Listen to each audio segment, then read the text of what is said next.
জোনা লেরার বলেছিলেন পৃথিবীতে যত এক্সপেরিমেন্ট হয়েছে সেটা কিন্তু একটা অসাধারণ আর্ট ওয়ার্কের মতো, এবং যেটা শুরু হয়েছিল কল্পনা থেকে, মানে অ্যাক্ট অফ ইমাজিনেশন থেকে।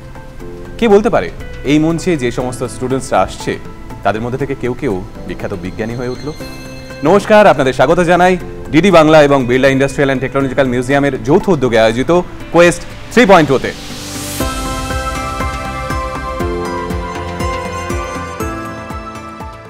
আজকেও এই মঞ্চে সেই বিজ্ঞানের এক্সপেরিমেন্ট ভিত্তিক প্রশ্নের উত্তর দেওয়ার জন্য হাজির রয়েছে দুটো স্কুল, দুটো টিম। রয়েছে টিম পিসিরে এবং team MN Saha. Team PC Ray কে রিপ্রেজেন্ট করছে দীঘা বিদ্যাভবন এইচএস। তোমাদের নামগুলো বলো। Debjyoti Das, class 11। Subhankar Adak, class 10। Sandipan Samat, class 10। Okay. এবং টিম এমএন শাহকে রিপ্রেজেন্ট করছে তরাই তারাপদ আদর্শ বিদ্যালয়, শিলিগুড়ি। তোমাদের নামগুলো বলো। সায়ন্তিকা পাল, ক্লাস 11। শ্রেয়া পাল, ক্লাস 11। সুপর্ণা ভট্টাচার্য, ক্লাস 11। পরিচয় তো শেষ, কিন্তু তোমাদের জন্য জানিয়ে দিই, তোমাদের জন্য এবং দর্শকদের জন্য জানিয়ে দিই এখানে কি হতে চলেছে। এখানে থাকবে মোট 6টা এক্সপেরিমেন্ট, থাকবে 3টে রাউন্ড, দুটো সরাসরি প্রশ্নের রাউন্ড এবং একটি বাজার রাউন্ড। সরাসরি প্রশ্নের রাউন্ডে তোমাদের কাছে এক্সপেরিমেন্টের পর একটা প্রশ্ন আসবে সরাসরি দুটো টিমের কাছে, প্রথম এবং দ্বিতীয় রাউন্ডে। সেখানে তোমরা উত্তর শুরু করার জন্য সময় পাবে 20 সেকেন্ড। সঠিক উত্তর দিলে পাবে 10 নম্বর। যদি সঠিক উত্তর তোমরা দিতে না পারো তাহলে তোমাদের প্রশ্ন চলে যাবে ওদের কাছে। বোনাস হিসেবে পয়েন্টস থাকবে 5। কিন্তু বাজার রাউন্ডে প্রশ্ন আসবে সরাসরি, বাজার টিপতে হবে। যে আগে বাজার টিপবে সেই পাবে উত্তর দেওয়ার সুযোগ। উত্তর শুরু করার জন্য সময় থাকবে 10 সেকেন্ড। যদি বাজার টেপার পর সঠিক উত্তর দিতে না পারো কিংবা উত্তর দিতে না পারো তাহলে কিন্তু -5। আর বাজার রাউন্ডে সঠিক উত্তর দিলে পাবে 10টি নম্বর। তো দেখে নেওয়া যাক আজকের প্রথম এক্সপেরিমেন্ট কি। কিন্তু এক্সপেরিমেন্টের জন্য আমরা স্যারকে ডেকে নিয়ে আগে।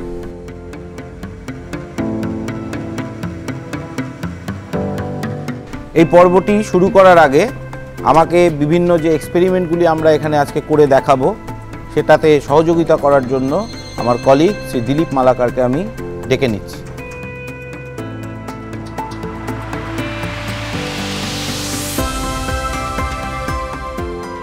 আমরা ডাইরেক্ট রাউন্ডটা শুরু করব ক্লকওয়াইজ টিম এমএন সাহার থেকে। পরের ডাইরেক্ট রাউন্ডটা আমরা অ্যান্টি ক্লকওয়াইজ পিসি রায়ের থেকে আমরা শুরু করব। আমরা এখানে এক্সপেরিমেন্ট করে দেখাবো। এই এক্সপেরিমেন্টগুলি তোমরা তোমাদের মনিটরেও দেখতে পাবে। তোমরা কিন্তু মনোযোগ দিয়ে এক্সপেরিমেন্টটায় কি ঘটছে আগে সেটা দেখে নাও।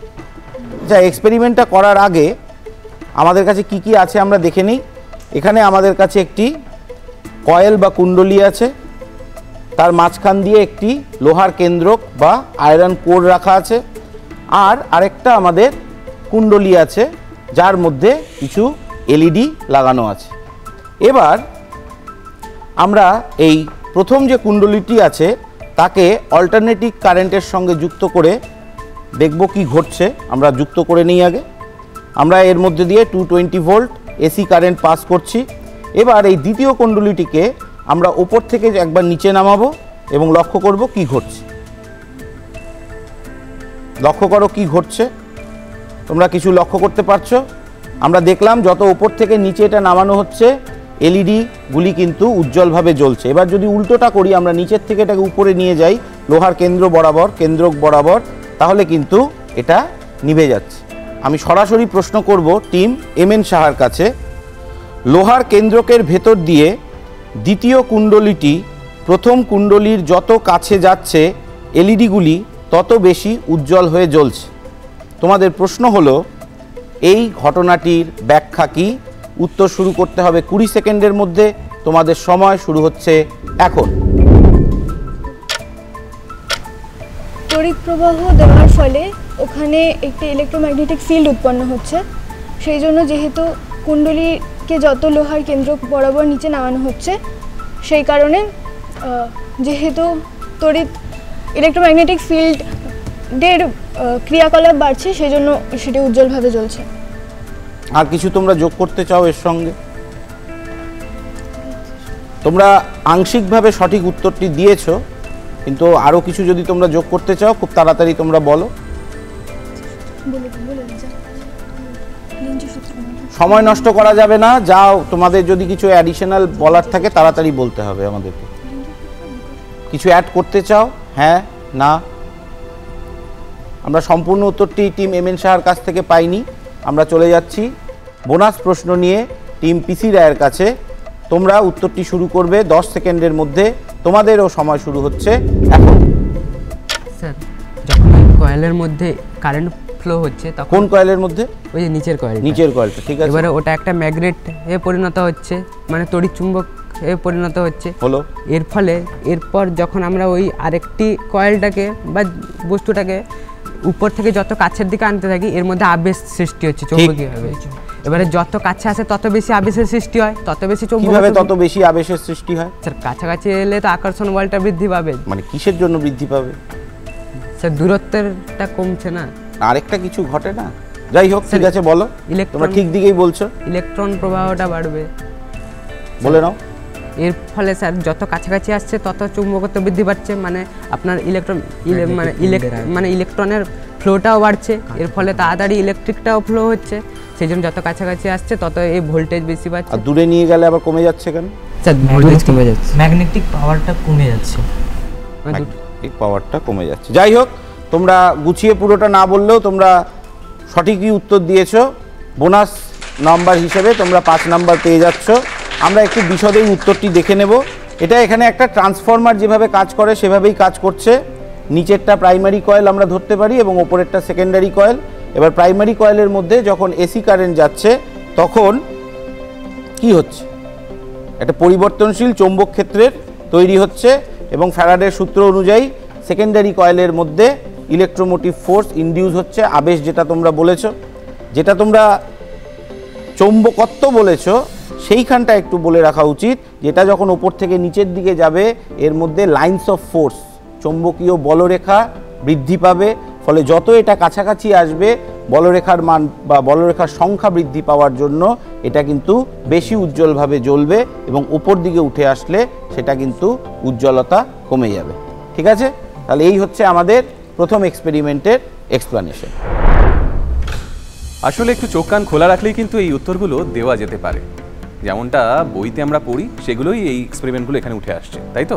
যেমনটা ওরা একটু বুদ্ধি খাটালো এবং উত্তরটা দিয়ে দিল, এবং তোমাদের প্রশ্নের বোনাস নাম্বার কিন্তু ওরা নিজেদের খাতায় জুটিয়ে নিয়েছে। দেখা যাক পরের প্রশ্ন কি বলে। হতে পারে বোনাস নাম্বারে ওরা এগিয়ে গেল, কিন্তু তার আগে এই মুহূর্তে প্রথম এক্সপেরিমেন্টের প্রথম প্রশ্নের পর স্কোর এমএন সাহা 0 এবং টিম পিসিরে 5। দেখা যাক পরের প্রশ্ন কি বলে। ডাইরেক্ট রাউন্ডের দ্বিতীয় প্রশ্ন টিম পিসি রায়ের জন্য। আবার আমরা একটা এক্সপেরিমেন্ট করে দেখব, কিন্তু এক্সপেরিমেন্টটি করার আগে এখানে কি আছে সেটা আগে আমি একটু বলে নিই। এখানে একটা আমরা শক্তিশালী ম্যাগনেট বা চুম্বক নিয়েছি এবং সেটি একটি অ্যাক্রিলিক শিটের ওপর রাখা আছে, প্লাস্টিকের মতো এক ধরনের জিনিস ধরে নাও, এটা অচুম্বকীয় অবশ্যই। এবার এর নিচে কয়েকটা আলপিন যদি আমরা রাখি কি হয় আগে সেটা দেখব। আমরা আলপিনগুলো যেই মুহূর্তে ম্যাগনেটের নিচে রাখছি এটা কিন্তু পার্সপেক্সের সঙ্গে আটকে থাকছে খুব স্বাভাবিকভাবেই।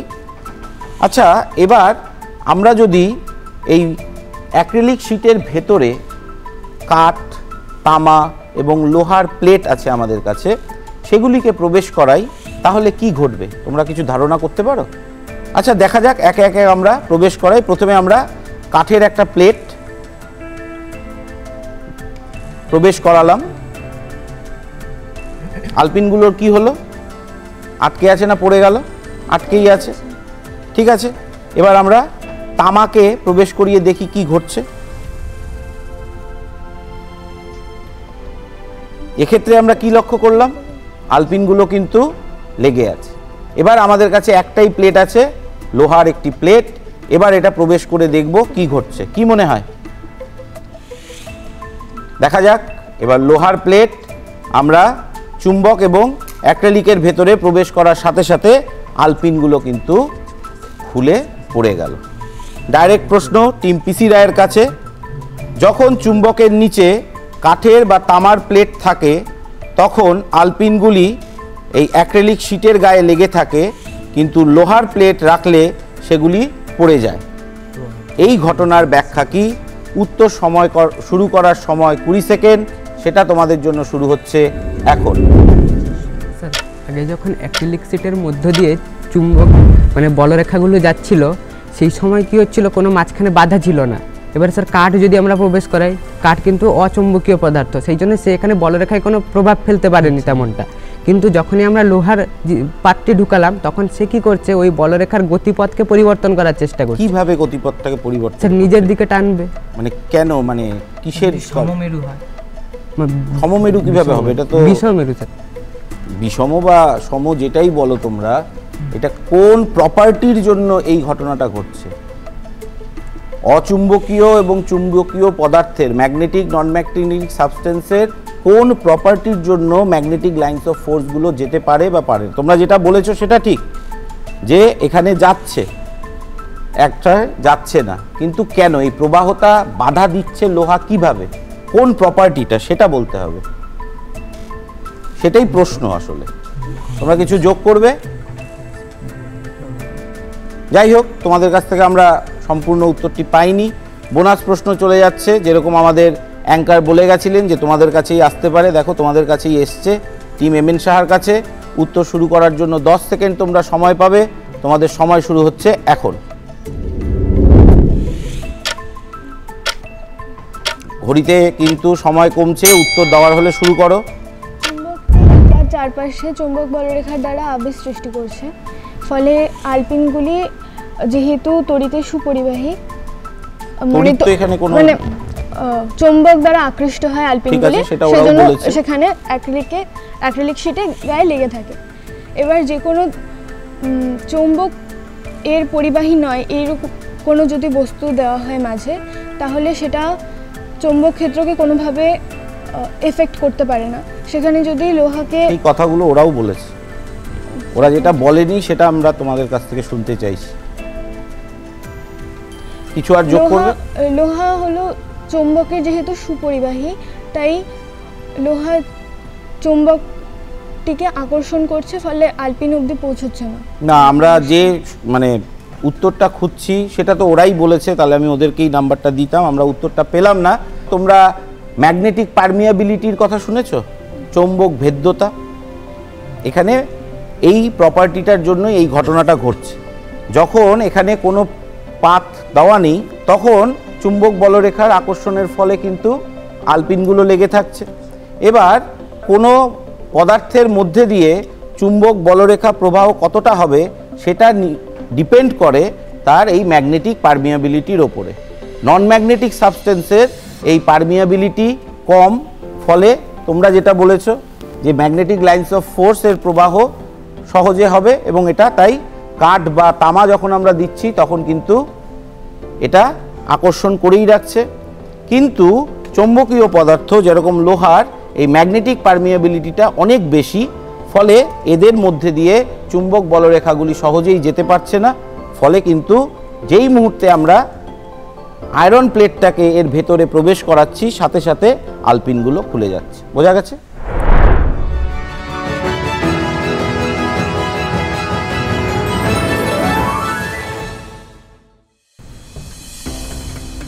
প্রথম রাউন্ড তো শেষ, কিন্তু যেমনটা ভেবেছিলাম তেমনটা হলো না। ভেবেছিলাম যে বোনাস রাউন্ডে যদি পাই, বোনাস রাউন্ডে প্রশ্নটা ওদের কাছে আসে, ওরা উত্তর দিতে পারবে, কিন্তু সেটা ঘটলো না। যাই হোক, স্কোর এই মুহূর্তে দাঁড়িয়ে রয়েছে এমএন সাহা 0 এবং টিম পিসিরে 5। দেখা যাক দ্বিতীয় রাউন্ডে, অর্থাৎ সরাসরি প্রশ্নোত্তর পর্বের দ্বিতীয় রাউন্ডে কি করে দুটো টিম। স্কুলের নাম উজ্জ্বল করতে হবে কিন্তু, ভালো করে উত্তর দিতে হবে তোমাদেরও। ডাইরেক্ট রাউন্ডের 3 নম্বর প্রশ্ন নিয়ে আমরা চলে এসেছি। এবার আমরা অ্যান্টি ক্লকওয়াইজ পিসি রায়, তারপরে এমএন সাহার কাছে যাব। তোমাদের জন্য, টিম পিসি রায়ের জন্য সরাসরি আমরা প্রশ্নটি করব, কিন্তু তার আগে আমরা আবারও একটি কি করব, এক্সপেরিমেন্ট, তাই তো?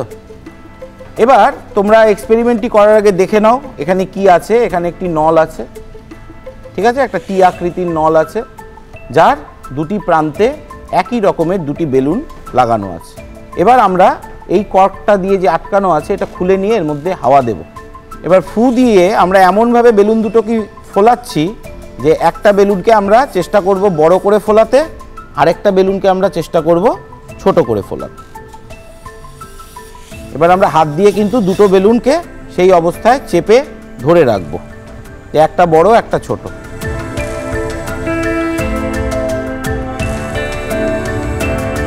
তাহলে আমরা লক্ষ্য করছি দুটি প্রান্তে কিন্তু বেলুন কি একই আছে না একটা ছোট একটা বড়।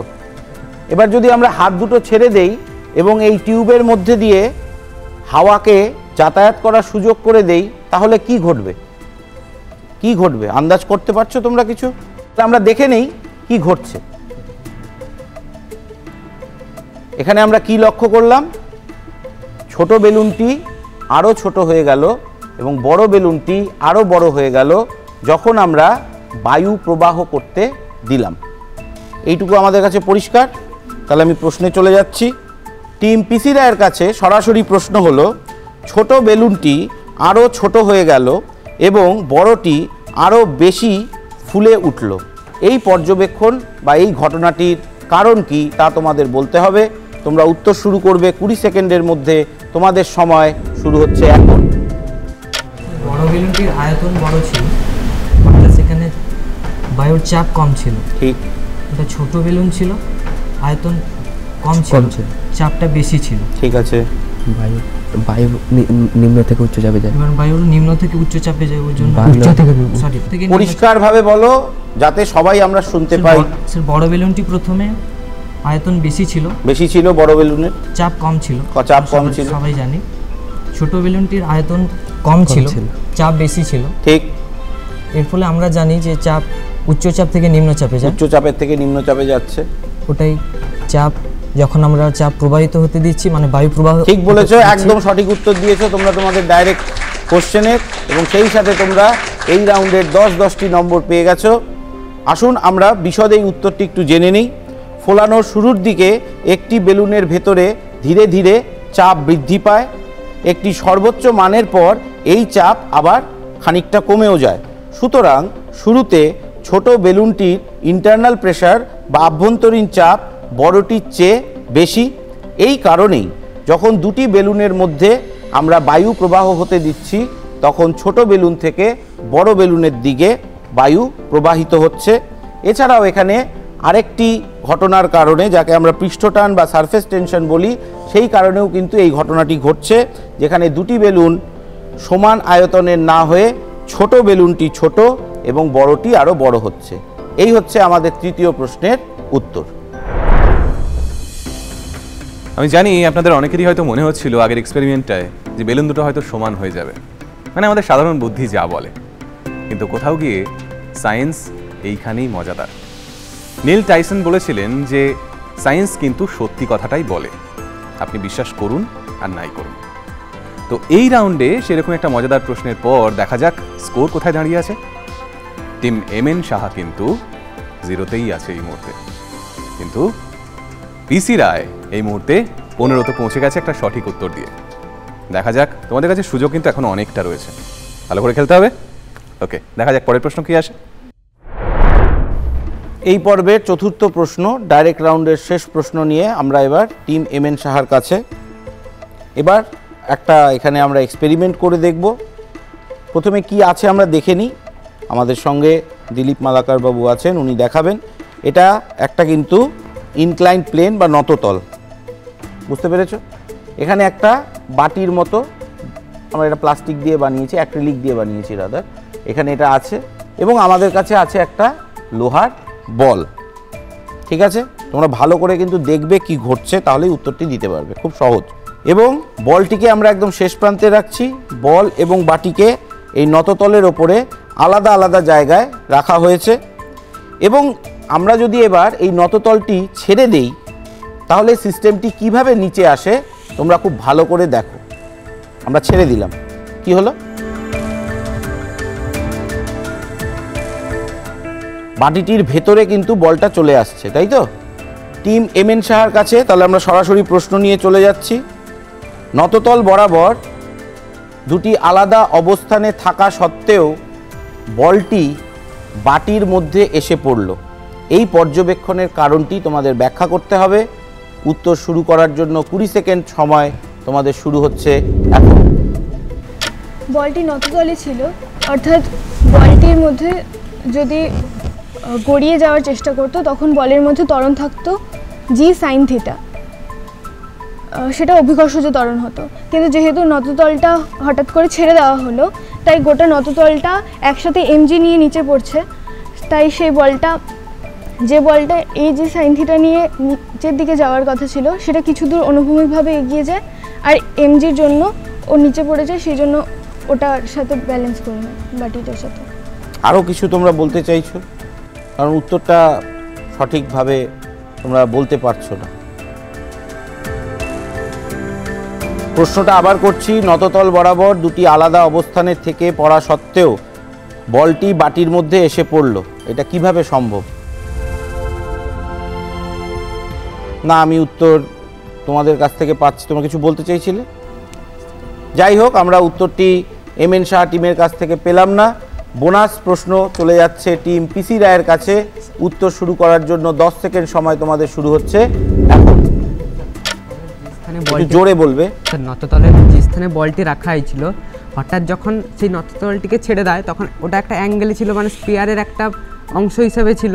এবারে সেই বলটা কি হল, স্থিতিয়ার্ডের জন্য সেইখানে থেকে যেতে চাইলো, কিন্তু তত সময় নততলে ওই যে বাটিটা ওটা মানে একটা অ্যাঙ্গেলে আছে বলে এমন একটা পজিশানে এলো যে ওই বলটা, ঠিক আছে, যেভাবে এলো সেটাকে কি বলবো?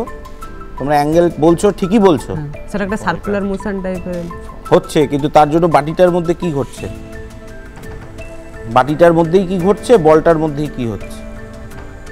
স্যার, বলটা স্যার স্থিতির জাড্ডের জন্য উপরে কিছুটা সময় থেকে গেল, ওই একই সময়ে এই এটা একটু বাটিটা চলে আসবে, মানে এরকম। হ্যাঁ, সেটা তো আমরা দেখতে পেলাম, কেন আসলোটা তো প্রশ্ন। সেটা আমি দেখেছি, তোমরা দেখেছো, আপনারা টিভির পর্দায় দেখেছেন। কেন বলটা স্যার স্ট্রেটলি নামবে নিচের দিকে? ঠিক আছে, কেন নামবে স্ট্রেট? স্যার, অভিকর্ষ যে বলের জন্য বা এখানে ত্বরণ সৃষ্টি হচ্ছে। ঠিক আছে, বাটিটা কেন?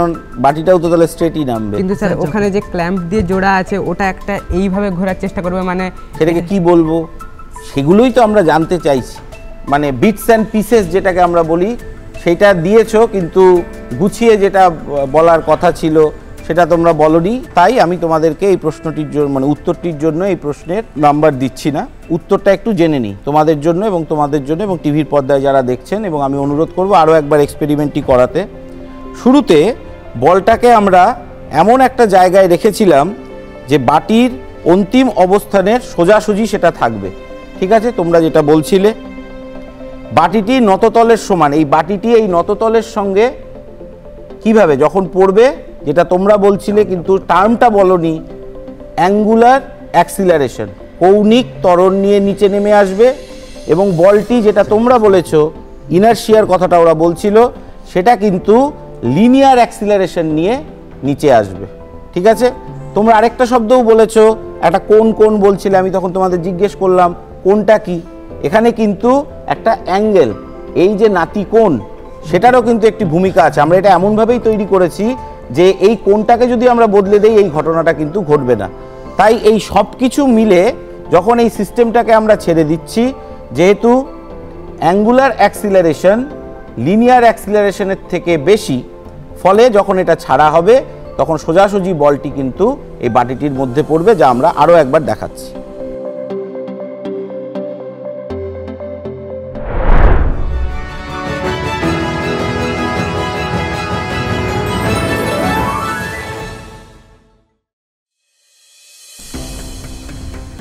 এইটাই কোথাও গিয়ে সায়েন্সের মজা।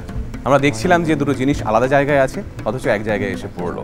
তো এই মজাগুলো আমি জানি যে আপনারাও টেলিভিশনের ওপার থেকে দেখে মজা পাচ্ছেন, যেমনটা ওরা পাচ্ছে আমরা পাচ্ছি।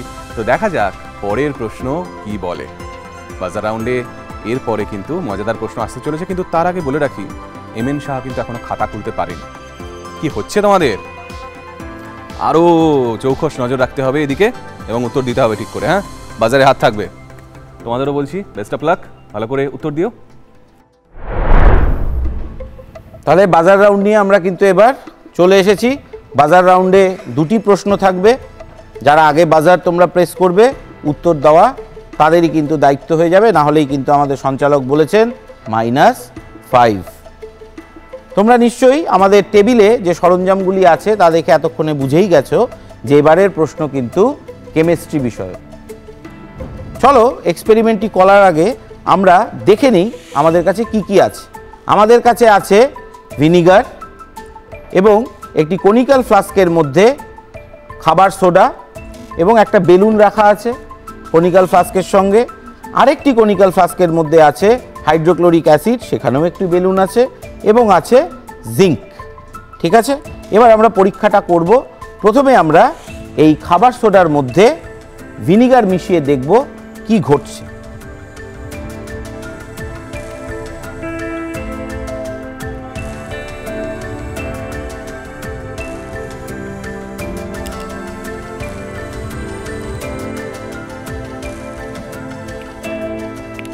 এই খাবার সোডা ও ভিনিগারের যে বিক্রিয়া হচ্ছে তাতে একটি গ্যাস উৎপন্ন হচ্ছে এবং সেই গ্যাসটি কিন্তু আমরা এই হলুদ বেলুনের মধ্যে সংগ্রহ করে নিচ্ছি। ঠিক আছে, যতক্ষণ এই গ্যাসটা সংগ্রহ হচ্ছে আমরা পরের এক্সপেরিমেন্টে চলে আসছি। এখানে আমাদের কি ছিল? হাইড্রোক্লোরিক অ্যাসিড, তার মধ্যে আমরা কি মেশাবো? জিঙ্ক। দেখা যাক মিশিয়ে কি হচ্ছে।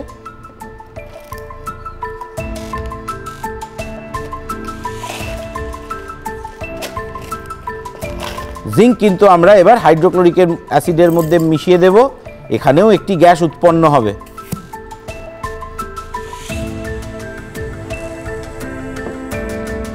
এবার লাল বেলুনের মধ্যে আমরা সেই গ্যাসটিকে সংগ্রহ করে নিলাম। এবার আমরা একটা মোমবাতি জ্বালিয়ে নেব এবং দুটি বেলুনের মধ্যে যে গ্যাস আমরা সংগ্রহ করেছি এই বেলুনগুলিকে আমরা মোমবাতির শিখার কাছে নিয়ে আসব। মোমবাতিটি জ্বালিয়ে নেওয়া হচ্ছে। এবার টঙের সাহায্যে বেলুনটা ধরে আমরা কিন্তু মোমবাতির কাছে নিয়ে আসলে দেখব কি ঘটছে। নিয়ে যান। আমরা কি লক্ষ্য করলাম? বেলুনটি ফেটে গেল এবং মোমবাতিটি নিভে গেল। এবার আবার টঙের সাহায্যে আমরা লাল বেলুনটিকেও শিখার কাছে নিয়ে যাচ্ছি এবং কি ঘটবে আমরা দেখব। সশব্দে একটা বিস্ফোরণ হলো এবং মোমবাতির শিখাটি নিভে গেল। পরিষ্কার এতক্ষণ যা ঘটেছে। বাজার রাউন্ডের প্রথম প্রশ্ন এবং এই পর্বের পঞ্চম প্রশ্ন নিয়ে আমি তোমাদের কাছে আসছি। তোমাদের এই যে দুটি গ্যাস, সেই দুটি গ্যাসকে শনাক্ত করতে হবে এবং এই ঘটনাটির ব্যাখ্যা করতে হবে। বাজার প্রেস করার সময় শুরু হচ্ছে এখন। এমএন সাহা প্রথমে বাজার প্রেস করেছে। তোমরা উত্তর দেওয়ার জন্য 10 সেকেন্ড সময় পাবে, সেই সময় শুরু হচ্ছে এখন। ভিনিগার আর বেকিং সোডার বিক্রিয়ায় CO2 গ্যাস উৎপন্ন হচ্ছে, যেটা ওই হলুদ বেলুনে সংরক্ষণ করা হলো। আর হাইড্রোক্লোরিক অ্যাসিডের সঙ্গে যখন জিঙ্ক দেওয়া হলো তখন তাদের বিক্রিয়ায় হাইড্রোজেন গ্যাস উৎপন্ন হলো। ঠিক বলেছো একদম, যেটা তো এক্সপ্লোশন করলো। সঠিক উত্তর বলেছে। বাজার রাউন্ডে কিন্তু ভীষণভাবে ফিরে এসছে টিম এমএন সাহা। 10-10টি নাম্বার কিন্তু তারা এই কেমিস্ট্রির এক্সপেরিমেন্টের পরে তুলে নিয়েছে। আমি আপনাদের সকলের জন্য আরও একবার উত্তরটি বলবো, ওরা যেটা বলেছে সেটাই আমি রিপিট করব। আমরা ভিনিগার বা অ্যাসিটিক অ্যাসিডের মধ্যে যখন খাবার সোডা বিক্রিয়া ঘটলো তখন কার্বন ডাইঅক্সাইড গ্যাস উৎপন্ন হলো, যেটা আমরা হলুদ বেলুনের মধ্যে সংগ্রহ করেছিলাম। তোমরা সঠিকভাবেই বলেছো, কার্বন ডাইঅক্সাইড অগ্নি নির্বাপক এবং এই জন্য যখন শিখার কাছে নিয়ে যাওয়া হলো বেলুনটি ফেটে কার্বন ডাইঅক্সাইড শিখাটিকে নিভিয়ে দিল। জিঙ্ক এবং হাইড্রোক্লোরিডের অ্যাসিডের বিক্রিয়ায় হাইড্রোজেন গ্যাস উৎপন্ন হলো। আমরা জানি হাইড্রোজেন একটি দাহ্য গ্যাস, তাই এটা সশব্দে বিস্ফোরণ ঘটিয়ে শিখাটিকে নিভিয়ে দিল। সঠিক উত্তর টিম এমএন সাহার। তোমরা এই বাজার রাউন্ডে পেয়ে গেলে 10 নম্বর। বাজার রাউন্ডের প্রথম প্রশ্নে কিন্তু টিম এমএন সাহা দুর্দান্ত একটা আনসার দিয়েছে এবং যেটা এক্সপেক্টেড ছিল, কেননা বিনা যুদ্ধে নাহি দিব সুচাগ্র মেদিনী, তাই তো? এবং তোমরা বইতে পড়েছিলে, কোন ক্লাসে পড়েছো এটা? ক্লাস 10-এ পড়েছো। ফাটাফাটি বই ঠিকঠাক করে পড়লে এগুলো কিন্তু সামনে যেগুলো ঘটছে সব বইয়ে পড়া আমাদের। তো দেখা যাক এর পরের প্রশ্ন, অর্থাৎ স্যার বায়োলজি থেকে তো? ইয়েস, বায়োলজির প্রশ্ন কি বলে, কেননা এখন এই মুহূর্তে টিম এমএন সাহা রয়েছে 10 নম্বরে এবং টিম পিসির রয়েছে 15 নম্বরে। শেষ প্রশ্ন কিন্তু বিচার করবে কে আজকের এই কুইজ জিতবে। শেষ প্রশ্ন, হাড্ডাহাড্ডি লড়াই হচ্ছে। তোমরা সঠিক উত্তর দিলে তোমরা 25 নম্বরে যাবে, তোমরা সঠিক উত্তর দিলে তোমরা 20 নম্বরে পৌঁছতে পারবে, ভুল দিলে আবার কমেও যাবে। এবার আমরা বায়োলজির থেকে একটা বাজার রাউন্ডের প্রশ্ন করব। আমার কাছে একটা ছোট্ট যন্ত্র আছে যা সদ্য ঘটে যাওয়া প্যান্ডেমিক কোভিড-19-এর পরে আমাদের সবার কাছে খুবই ফ্যামিলিয়ার। কি বলে এটাকে? অক্সিমিটার। এটা দিয়ে কি করা হয়? কিন্তু এটা কিন্তু আমাদের প্রশ্ন নয়, তাই তো? তাহলে আমরা দেখি এটা কিভাবে কাজ করছে। তোমরা দেখবে কিভাবে কাজ করে? আচ্ছা চলো।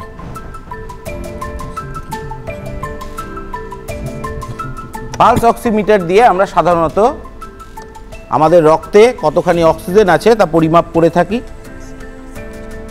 এছাড়াও এটাতে অনেক সময় আমাদের যে পালস রেট সেটাও আমরা পাই। তোমার রিডিং এসছে 98 ওর 98 রিডিং এসছে, মানে ওর রক্তে অক্সিজেনের পরিমাণ হচ্ছে 98। তোমরাও দেখে নাও।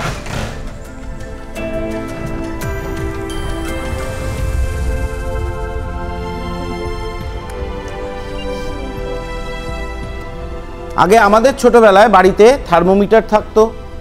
আমরা যখন বেশ খানিকটা বড় হয়েছি এখন আমাদের বাড়িতে ডিজিটাল থার্মোমিটার আছে। কিন্তু এই প্যান্ডেমিকের পরে কিন্তু আমাদের প্রায় সকলের বাড়িতেই একটা পালস অক্সিমিটার অবশ্যই পাওয়া যায়। তোমার রিডিং এসছে 99%। তাহলে ওরও 99 এসছে। পরের আমাদের প্রশ্নটি কিন্তু এই পালস অক্সিমিটার বা প্যান্ডেমিক জনিতই, কারণ এটা সদ্য ঘটে গেছে। প্রশ্নটি তোমাদের মনিটরে আসবে, তোমরা প্রশ্নটি ভালো করে দেখে নিয়ে উত্তরটি বাজারে দেওয়ার চেষ্টা করবে। একজন ব্যক্তির কোভিড-19 সংক্রমণ ধরা পড়েছে এবং সে ব্যক্তি আগে থেকেই ডায়াবেটিক। প্রাথমিক অবস্থা ব্যক্তির স্থিতিশীল হওয়ায় বাড়িতেই চিকিৎসা চলছিল, কিন্তু ডাক্তারবাবু পরামর্শ দিয়েছিলেন যে ঘন ঘন সেই ব্যক্তির রক্তে অক্সিজেনের পরিমাপ এই পালস অক্সিমিটার দিয়ে যেন করা হয়।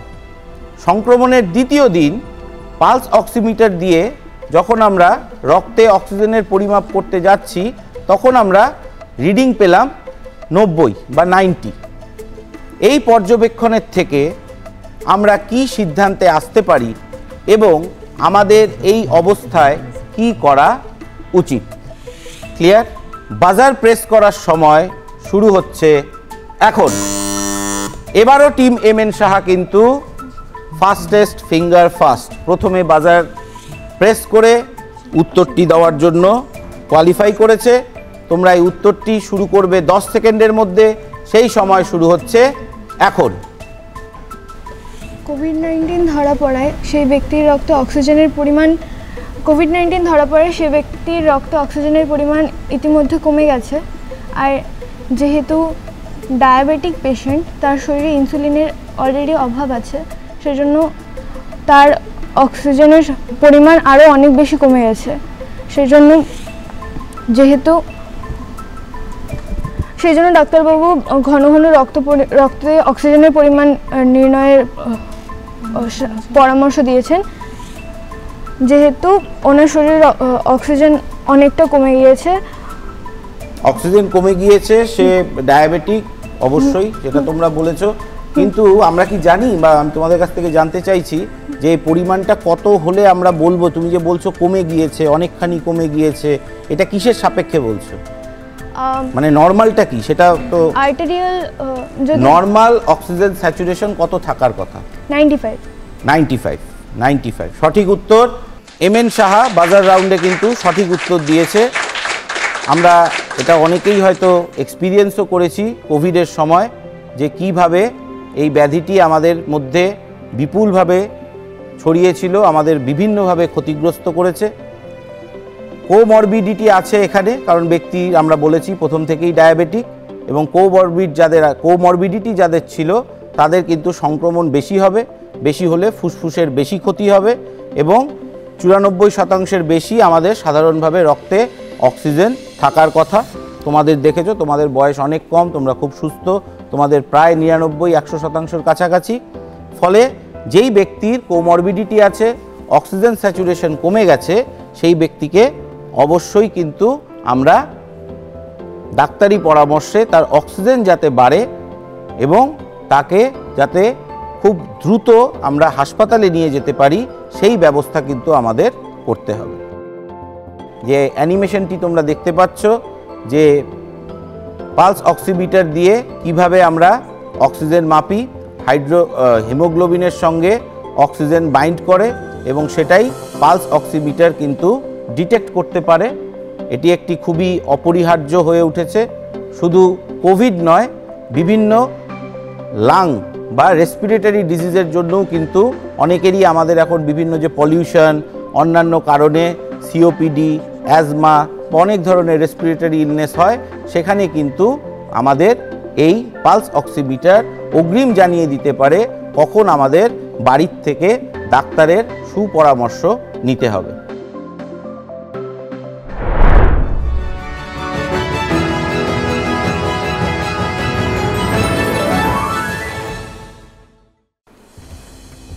এই জন্যই বোধহয় বলে কিপ ইয়োর সেলফ মোটিভেটেড এবং চোখ কান খোলা রাখা দরকার। যেভাবে এমএন সাহা টিম কিন্তু ওদের কাছ থেকে জাস্ট আজকের জয়টা ছিনিয়ে নিল কোথাও গিয়ে। বাজার রাউন্ডে দুবারই বাজার প্রেস করে সঠিক উত্তর দিয়ে ওরা প্রমাণ করে দিল কখনোই সুযোগ শেষ হয়ে যায় না, সুযোগ শুধুমাত্র গ্র্যাব করে নিতে হয়, তাই তো? তাহলে আজকের এই পর্বের উইনার এমএন সাহা টিম, অর্থাৎ তরাই তারাপদ আদর্শ বিদ্যালয় শিলিগুড়ি। তোমাদের অনেক অনেক অভিনন্দন, তোমাদেরকেও অনেক অভিনন্দন, সুন্দর খেলেছো তোমরাও। একটু সামনে চলে এসো।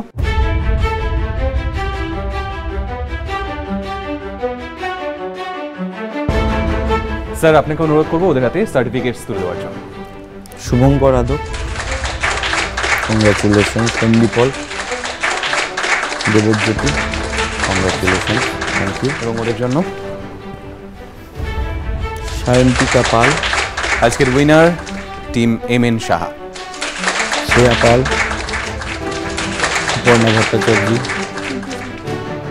তোমাদের অনেক অনেক অভিনন্দন, এভাবেই খেলতে থেকো, বিজ্ঞানের দিকে থেকো।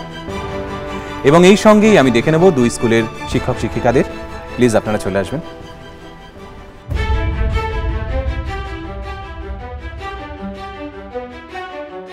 দুই স্কুলের জন্য রয়েছে দূরদর্শনের তরফ থেকে সুন্দর মেমেন্টো আপনাদের স্কুলের জন্য, এবং অবশ্যই তরাই তারাপদ আদর্শ বিদ্যালয়ের জন্য এই সুন্দর মেমেন্টো দূরদর্শন। এই সঙ্গেই শেষ হলো কোয়েজ 3.0 আরও একটা পর্ব। আমরা বেশ কিছু মজাদার এক্সপেরিমেন্ট দেখলাম, সেখান থেকে প্রশ্ন উঠে এলো এবং শেষ মুহূর্তে বাজার রাউন্ডে অন্য স্কুল কিন্তু ছিনিয়ে নিল আর এক স্কুলের কাছ থেকে জয়। তো এইরকম মজাদার এক্সপেরিমেন্ট এবং কুইজ নিয়ে আমরা আবারও ফিরে আসবো পরবর্তী পর্বে। দেখতে থাকুন কোয়েজ 3.0। কিন্তু এখানেই শেষ নয়, আপনাদের জন্য থাকবে প্রশ্ন।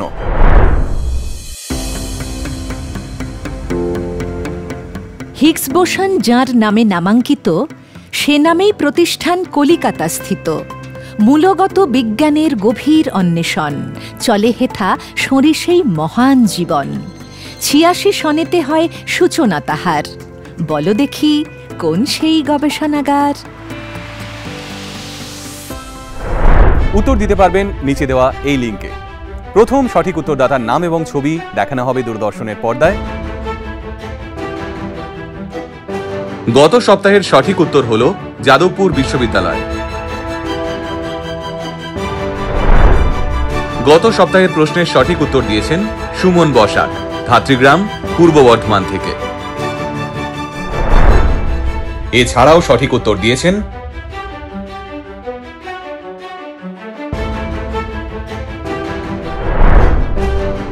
ডিডি বাংলার ইউটিউব চ্যানেলে এই পর্ব দেখতে পাবেন এবং ডেসক্রিপশন বক্সে সমস্ত প্রশ্ন এবং সঠিক উত্তর পেয়ে যাবেন। দেখা হবে আগামী পর্বে, ততক্ষণ ভালো থাকবেন, সকলকে নমস্কার।